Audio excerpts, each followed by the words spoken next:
اے انسان، اچھی بات کو پھیلانا بھی صدقہ جاریہ ہے۔ خود بھی دیکھ اور دوسروں تک بھی پہنچا۔ کمنٹ میں سبحان اللہ لکھ کر جنت میں اپنا گھر بنا۔ بسم اللہ الرحمن الرحیم۔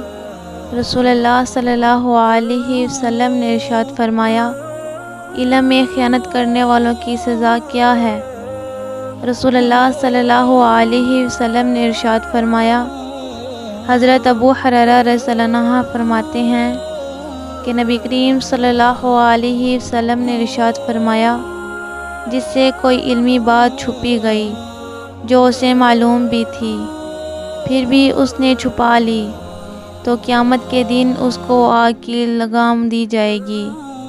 یہ ہے علم میں خیانت کرنے والوں کی سزا، جس سے دین کے معاملے میں کوئی بات بھی چھپی گئی ہو جو اسے پہلے معلوم بھی تھی، پھر بھی اس نے چھپا لی، تو قیامت کے دن آگ کی لگام دی جائے گی۔